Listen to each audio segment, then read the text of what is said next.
Just taking care of the tech.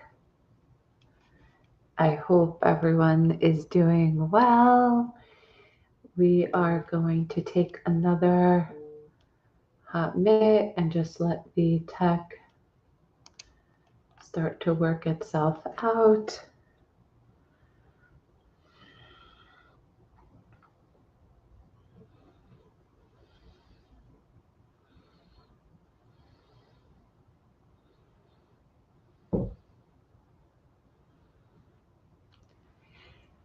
Hello, it's Margot Mastery, your heartfelt CFO. I am super excited to be here and talk with you today. I'm sure you're all doing amazing. I was really happy to see today's topic. It's interesting because it happens to be happening a lot with our private clients, this topic. And I wanted to share some tips around this. If my eye contact is not all directly at the camera, please forgive me. Ahead of time, I put my notes uh, on the other screen. And I want to walk you through a segment around, the emotional side of financial leadership because entrepreneurship isn't linear and it's something that lots of us learn the hard way. And we're either searching for a course to help us or a coach or Google and all of the in between.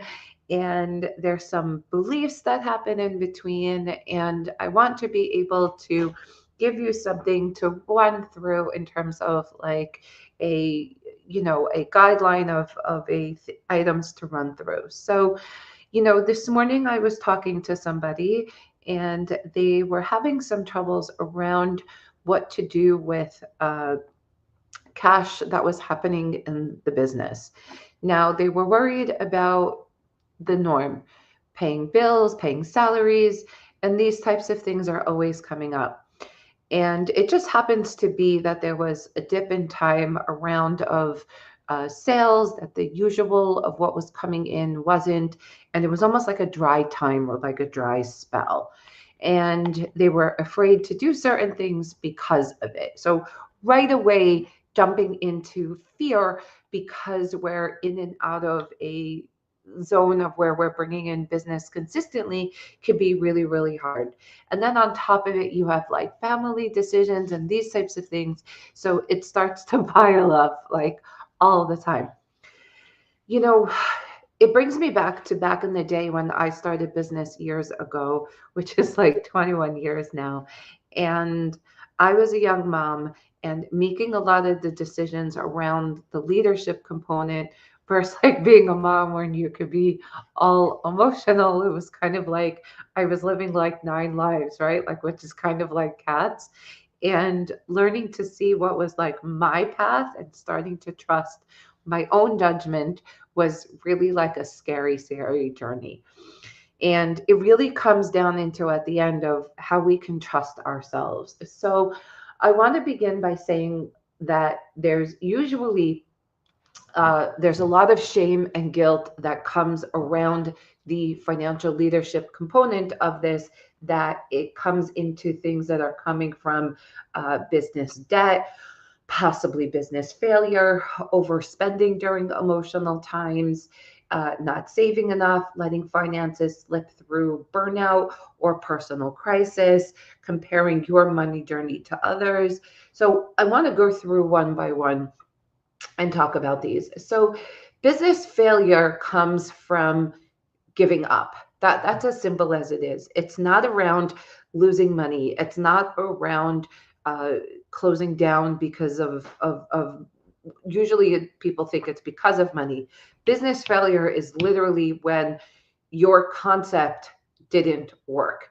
So if your concept didn't work and people aren't paying you, that's what business failure is.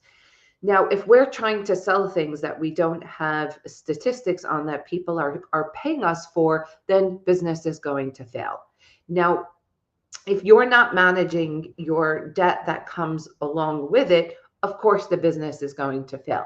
However, there is a path where we have to learn how to either raise the money or take it through some type of loan in order to advance. But when it comes to debt, this topic for years, it was something that I was working through myself in a way. Is kind of like, how do you talk to clients about this in the best way that it resonates? And the best way to think about debt is that you made the decision to be there. And you also have the choice to get out of it. So if you feel something is worth spending money on it, it's trusting yourself and doing the steps along with it. Lots of times people do trust themselves, but they don't do the steps that they're promising themselves that come along with making the decision, the whole package. So it will bring them into like business debt and business failure. But information leaves clues. Clues are your keys to your next steps. When we overspend during emotional times where it could be like shopping or overspending in marketing and these types of things, it's all relevant to what we do with the information. I tell you, I've bought courses and I've barely touched them, and then there was a nugget that really changed my life, that I felt that it was going to move the needle for me, and I just let the whole course go because what I was looking for, I found, let's say, two and a quarter its way through the whole course, that I was like, I had enough. I don't need to hear more, or maybe at a different point in time. Now, there's this never ending thing around savings. So there's all these back end things around the money that we should be doing and we need to do it. Now, you could think that your finances are slipping through the cracks, and then there's personal crises that have them. So finances is a decision. If you want to save, you can save. Do you need to do more? It's a recommended amount. It doesn't matter what the recommended amount is. What matters is what you could do. If you're comparing which is brings it into the last point around this of, financial shame and guilt around this, is that you can't compare your journey to somebody else, because it could be attached to a personal crisis. It could be attached to so many different things.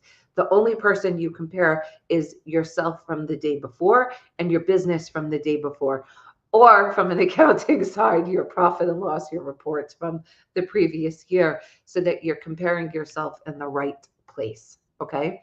So what we talked about is part one, the financial shame and guilt around the part of leadership, and the 4 parts that come with this, which is business failure or debt. It's actually 5: overspending, not saving enough, letting finances slip, and comparing your money journey to others.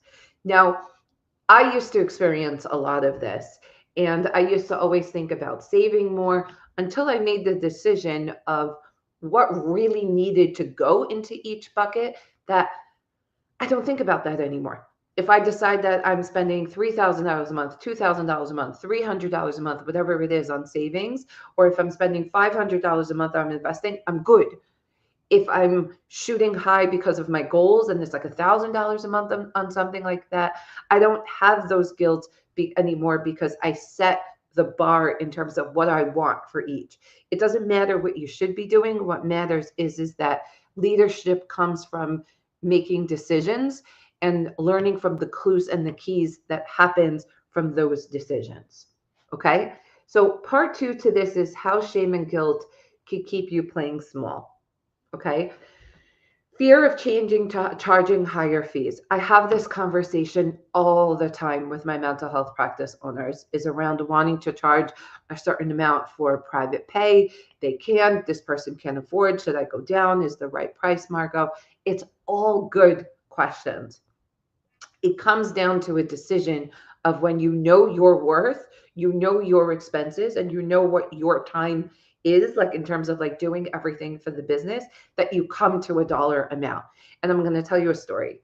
Yesterday, my daughter and I, we happened to be out a lot throughout the day, and my team was set, and we went for coffee at 2 points in the day. Now, I usually don't even buy coffee. And in the morning, we went to Starbucks, and it was $29. In the afternoon, we went to Dunkin', and those 2 coffees, I'm going to guess, was like, I don't know, I gave her my card. Maybe it was like around $12, $15. So let's say $15. Okay. There's the car, there's the gas, there's the time. Okay. Now, she wanted sandwiches. I think I got egg bites in the morning or something like this. And there's the opportunity cost of sitting there versus in my house just having the right tools that I could just make the coffee at home for like way less money, right? And enjoy it to the outside of like the guy needing to have to make it, stand online, the person messed up the order, all of the things that have to come with that. So there was an opportunity cost of sitting there with getting coffee. So those two occurrences to cost me for getting coffee cost me not just the $29 and the $15, it also cost me my time, which to me came to a total of $1,500. So those coffees and those sandwiches cost me $1,500. It was a decision that I made to do that because we were out and about and I wanted to do that. Knowing the time that I have and knowing what my worth is between my services, who I can sign up, who I can work on, managing the team, bringing onboarding a client or any of these different things, working with a client on an hourly basis, all of these things that could happen because I know what my time is worth and what I build depending on what I'm doing. So we make these decisions based on how we spend our time. So when you charge a higher fee, you can get more from it. So you can look at me and be like, okay, you charge 500 an hour for tax services. You can afford the damn $29 for coffee. In some ways, yes. However, it depends upon how long it really took you. Is it worth that kind of money? So we're making decisions with that. Now, if you underprice yourself and they don't want and they'll pay you, you're going to still feel shortchanged. So you're playing small by you making yourself smaller to get things, and we're not really getting far. So you see, the return of investment of your time is going down and down because now you just made yourself smaller to look bigger in somebody else's eyes, and you're still not happy. So if instead of charging $100 an hour, you really need the 150, it's easier just to ask for the 150 because it really doesn't matter. The whole money thing is just a game. What it really is that it's just taking from one person, it's taking from Paula to pay Penny, and just making it right. So the guilt over spending the money, the hesitation, all of these different things, it comes into the shame around what we do in leadership to make the bigger decisions. Now, the fear that you're being, let's bring this into the fear that you're being irresponsible with the decisions. Now, back in the day, I would be like, oh my God, $9 on coffee. I was so irresponsible. But it wasn't irresponsible because now I made a conscious decision to do that. But we think sometimes when we're making decisions around money, we go into like all of these different things. So what I want you to do is instead of having resistance to growth, because we think more money is more pressure and more chances to fail again, you're subconsciously slowing things down and avoiding visibility, avoiding reinvesting by doing these things. So you can grow into a grounded and emotional way, an aligned way, so that growth doesn't mean burnout or chaos for you. Okay. So just to wrap up this part, that shame and guilt playing small in these little sub level of decisions, what happens is that we become smaller and smaller and we're not really accomplishing anything. So if we charge just $100 and we're really supposed to charge the 150, it's kind of like, what are we doing here? Right. So instead, how do we move forward? We acknowledge where we are so that the finances don't burn us down.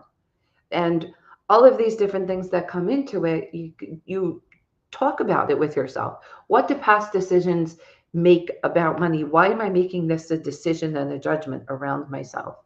And say it out loud. This happened, and I'm learning from it and moving forward. Money could be made.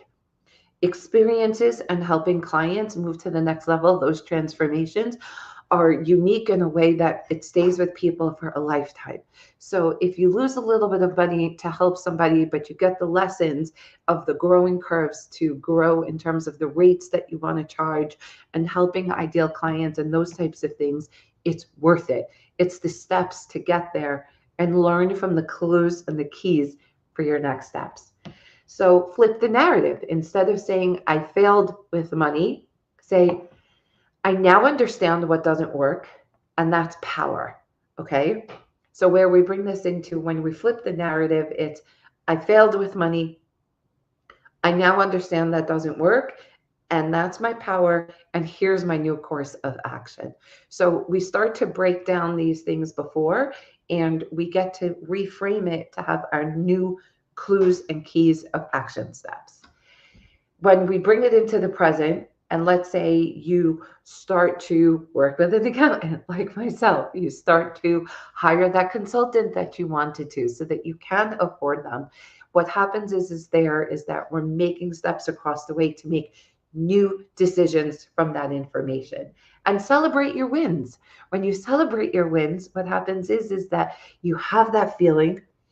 You want to take the time to really look inside and see what's happening in your body and magnetize it. And if it feels like a 5x feeling, 100x feel it, because now you got to a new place with these decisions, and that feeling will stay with you forever. Just like that transformation that you want your client to have, you get to have it too, so that that will magnetize to you and bring new clients and more impact your way for what you want to fill.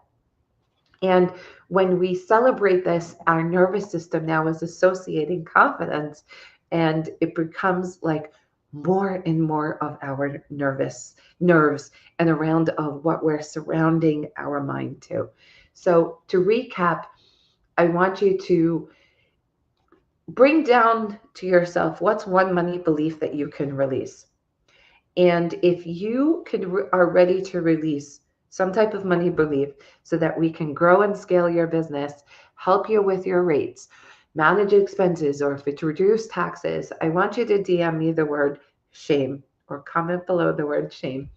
And I will give you a list of things of what to do.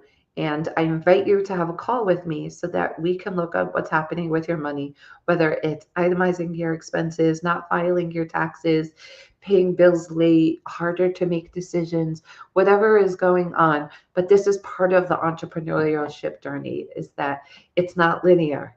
And it's building a resilience that works for you. So what we do is that we take these mindset and these skill shifts, and then we reframe it of what's going to happen for you so that you could be powerful in your own way and make amazing, amazing decisions and continue that.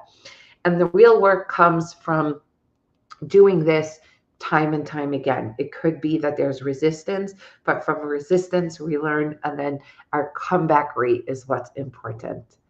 So I hope you all enjoyed this and you followed along. I look forward to talking to you, and I look forward to hearing more about your questions.